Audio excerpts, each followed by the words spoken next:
Fala rapaziada, tudo bem com vocês? Vamos então finalmente falar do The Batman, novo filme da DC, onde eu quero abordar com vocês aí a minha crítica, o que eu achei do filme, as primeiras impressões e claro, falar se vale a pena ou não ir ao cinema assistir esse filme. Eu que vi esse filme sábado agora, já no primeiro final de semana da estreia do filme, então eu vou contar pra vocês aí tudo como é que foi essa experiência. Então se você já gosta desse tipo de vídeo, fica aí até o final.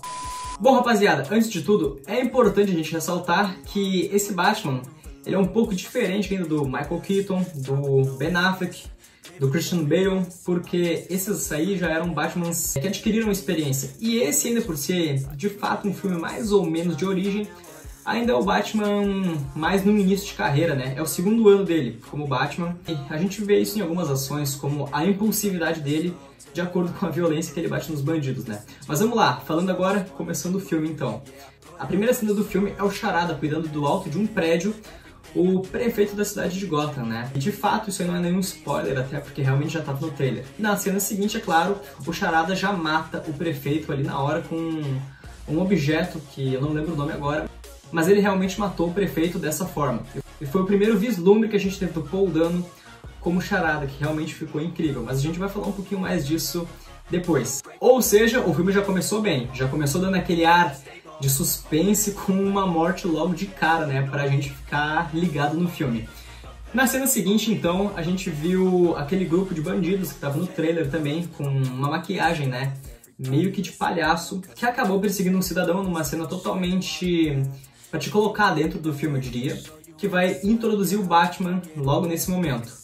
Porque como esse grupo de assaltantes estava, de fato, espancando, né, esse cidadão, a câmera cortou por uma sombra e a gente viu dali saindo de uma maneira sinistra e ao mesmo tempo épica o Batman com o Robert Pattinson. E meu Deus, foi um negócio incrível, porque a gente teve aquela primeira impressão olhando o rosto dele, a performance dele como Batman. E claro, não deu outra, os bandidos foram tirar satisfação com ele. E assim como tá no trailer, o Batman realmente espancou geral ali e disse aquela famosa frase da vingança que foi muito usada no filme. Mas o que mais me chamou a atenção logo no início do filme foi o visual da nova Gotham City, que se assemelha muito aos jogos da franquia do Batman Arkham. Eu vou estar deixando aí na tela uma imagem onde compara exatamente as duas, a do filme The Batman e a franquia de jogos do Batman Arkham, que são bem semelhantes. Eu acho que o Matt Reeves acertou muito bem em fazer esse visual aí que é muito aprovado pela maioria dos fãs. A maioria que jogou esses jogos gosta muito desse visual de Gotham City, e isso foi um ponto extremamente positivo. Mas rapaziada, antes da gente continuar o vídeo, eu peço aí gentilmente que você deixe seu like, se inscreva no canal, porque isso de fato vai me ajudar muito aí a bater uns 1000 inscritos. Eu tô nessa busca e pode ser que com a tua ajuda eu consiga isso aí um pouquinho mais rápido. Então não deixe de deixar seu like, se inscrever no canal para me dar essa força. Bora continuar então. E agora eu vou contar pra vocês o ponto chave do filme, onde me deu aquele estralo assim que eu pensei, esse filme realmente tem potencial para ser o melhor filme do Batman e o Robert Pattinson pode sim se tornar mesmo o melhor Batman. Que foi o exato momento em que ele chegou na Batcaverna e tirou do olho dele uma lente de contato inteligente, que ele conectou num molde tecnológico, e por aquilo ali a gente viu então que essa lente que ficava no olho dele, ela gravava tudo em volta, tudo que ele via era transferido automaticamente como uma câmera para aquela lente. Então isso aí tornava muito mais simples essa missão dele como detetive. Até porque o filme aborda muito isso pelo fato do vilão principal ser o Charada, e não tem nada melhor do que para desvendar uma charada, um detetive. Fazendo jus ao apelido mais famoso do Batman nos quadrinhos, talvez, que é o maior detetive do mundo. E esse filme abordou muito bem isso. E essa cena da lente, pra mim, que ele tirou e, enfim, que era uma câmera, foi muito boa. Ela foi usada depois também com a Mulher Gato. Mas falando um pouquinho sobre alguns personagens, né? Começando pelo Pinguim, então. De fato, o Pinguim nesse filme, ele ainda não é aquele pinguim casca-grossa que a gente conhece. Ele ainda é um pinguim um pouco mais iniciante, que tem de fato um rabo preso com o Falcone, trabalha pra ele, pelo que deu a entender. Então ele ainda não é aquele gênio do crime, mas deu a entender, de acordo também com o final do filme, com tudo que foi apresentado, que no próximo filme ele pode sim evoluir e ter uma participação até mais impactante do que ele teve nesse filme. Até porque o vilão principal, exclusivamente desse filme, era de fato o Charada. Mas o Pinguim teve uma cena épica, que foi a cena da perseguição do carro, onde, de fato, depois de correr muito do Batman ali nas estradas, ele acabou fazendo um caminhão tombar, explodir, e o Batman conseguiu escapar E tem aquela cena maravilhosa do Batmóvel, assim, que encerrou o trailer final do filme. Rapaziada, aquela cena no cinema é um negócio épico de se ver, a gente se arrepia. Aquilo lá é cinema em estado puro e quando eu vi aquilo ali eu já comecei a ter certeza de que realmente, pra mim, aquele ali era o melhor Batman do cinema. E a gente tem que destacar muito a atuação do Colin Farrell como Pinguim, porque realmente ficou incrível, ele ficou a cara do Pinguim.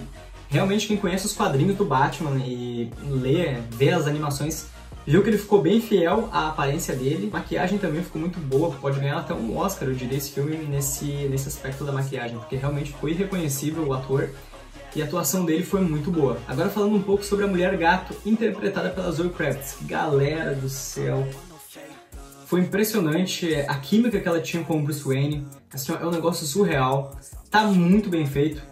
Quem ficou com o pé atrás, assim, pensando, nossa, mas será que ela vai ser uma boa Mulher Gato? Pode ficar tranquilo, porque a interpretação dela como Mulher Gato ficou simplesmente incrível, não tem nem o que falar.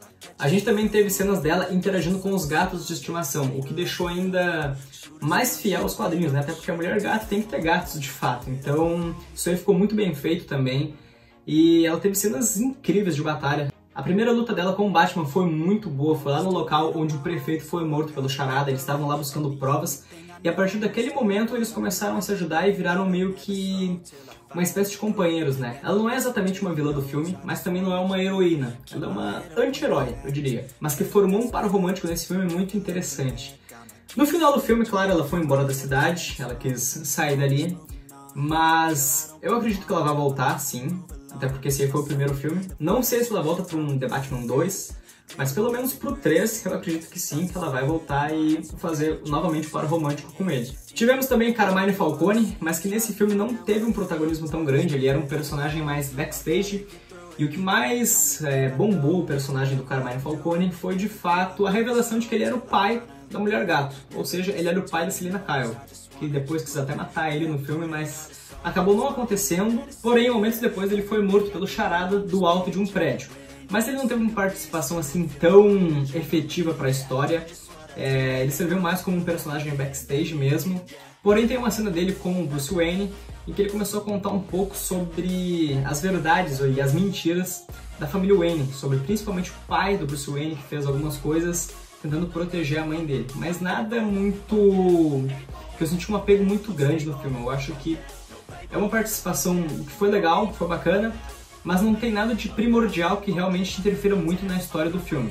E agora, claro, falando do vilão principal do filme, o Charada, interpretado pelo Paul Dano, que, gente, foi realmente incrível, foi, eu diria que um dos melhores vilões do Batman nos cinemas.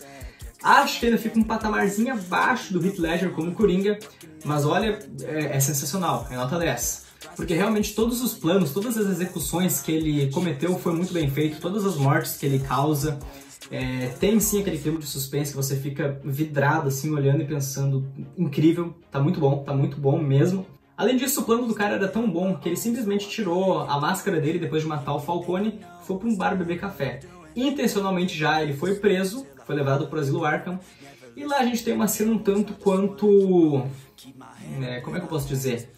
Que dá ganchos para futuros filmes. Que ele se encontrou com o Coringa, era claramente Coringa, não aparecia muito bem o rosto dele, mas a gente já sabe que era o Barry Keoghan, que apareceu no filme de Eternos e é um ator que está em ascensão.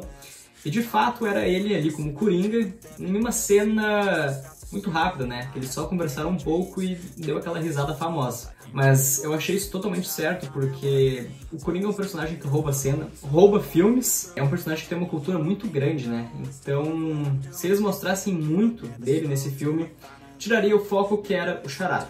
Mas agora então, se encaminhando mais pro encerramento do filme, rapaziada, a cena onde o Batman descobre o plano do Charada, realmente, aquele final épico, onde o Charada realmente plantou bombas ao redor de Gotham, na cidade toda, eu diria, e de fato ele conseguiu aquele plano dele que era inundar a cidade, ele queria botar Gotham abaixo. O Batman, quando descobriu aquilo, foi uma jogada muito de mestre, muito de detetive, onde ele teve ajuda até de um policial, inclusive, para descobrir isso.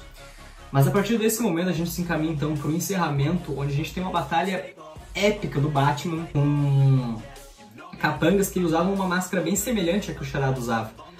É uma das cenas mais épicas do filme, uma das melhores batalhas do filme de super-herói, eu diria.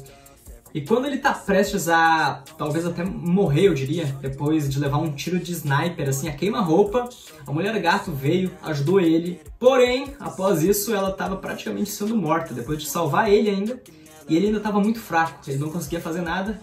Foi um momento em que ele tirou uma coisa do bolso, tirou um tampão da perna. E ao que tudo indica, o que ele injetou nele mesmo foi adrenalina, onde ele ficou realmente um Batman maluco. A gente viu ele espancando um dos bandidos, assim, o rosto inteiro. E o que eu presumi é que se esse filme não fosse para menores de idade, se ele fosse só para maiores de idade, só para quem tem mais de 18 anos, a gente veria muito sangue naquela cena, a gente veria um maluco realmente com a cara deformada. E aí então no take seguinte a gente vê ele quase que se sacrificando para o pessoal não ser atingido com uma descarga elétrica que ia ir para a água, onde ele tirou uma espécie de uma arma daquele peito dele, daquela armadura. Foi uma cena muito incrível também, onde ele guiou o povo de Gotham através de um pedaço de foguete que iluminou todo o caminho, como se fosse um guardião, como se fosse a Estátua da Liberdade com aquela tocha na mão, guiando o povo para um local mais seguro. Aquilo ali realmente é cinema, rapaziada. Eu digo com todas as minhas letras que foi uma das cenas mais incríveis que eu vi, mostrando um lado humano do personagem, até mesmo quando ele ajuda todo mundo com a própria mão a realmente subir na plataforma e ficar num local seguro, saindo de dentro da água. E nesse momento, esse Batman percebe que o que ele tem que fazer é muito mais do que realmente uma vingança. E sim, de fato, ajudar Gotham a se reerguer depois de tudo que aconteceu, dessa cidade corrupta, de todos os problemas que esse filme apresentou diante dessa cidade. Mas tem um personagem aqui que eu não posso deixar de falar, que é o Jim Gordon. Ainda não é o comissário Gordon que a gente conhece, também vai se tornar mais evoluído, se tornando comissário, acho que no próximo filme já. Mas a performance também tá incrível, ele ajudou o Batman em muitos crimes, um confiava no outro, era quase uma dupla, pra vocês terem ideia. Nesse filme, o Jim Gordon e o Bruce Wayne eram praticamente uma dupla. Bruce Wayne não, né? O Batman. Porque já vou adiantar pra vocês, o Batman aparece 70% e o Bruce Wayne 30%. É muito poucas as cenas que a gente tem realmente como Bruce Wayne. A maioria dos casos que ele não tá de Batman, ele ainda usa um disfarce, parecendo meio que um mendigo, assim, um tanto quanto perigoso. Mas então agora eu vou dar a minha nota, o que eu achei do filme. Rapaziada, a história é muito boa, é muito envolvente, tem algumas cenas assim que são um pouquinho arrastadas, eu diria, como a cena em que o Batman vai visitar o Charada lá dentro do Asilo Arkham.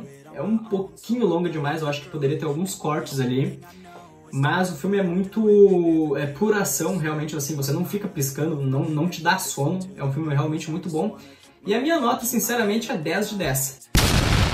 Tem muita gente que tá comparando com Cavaleiro das Trevas, se é ou não o melhor filme do Batman, mas comenta aí o que você acha, se na sua opinião é o melhor filme do Batman, quem que é o melhor Batman, será que o Robert Pattinson de primeira superou Ben Affleck, Christian Bale? Pode dar aí sua opinião sincera, eu quero saber, eu vou dar coraçãozinho pra todo mundo. Mas então, rapaziada, o vídeo é esse, pode ir no cinema tranquilo que esse filme é épico, foi a melhor experiência que eu tive no cinema, pra mim, talvez eu tenha sentido mais emoção até do que quando eu vi o Homem-Aranha, e olha que eu sou muito fã do Tobey Maguire. Mas então, rapaziada, tamo juntão, até a próxima e falou!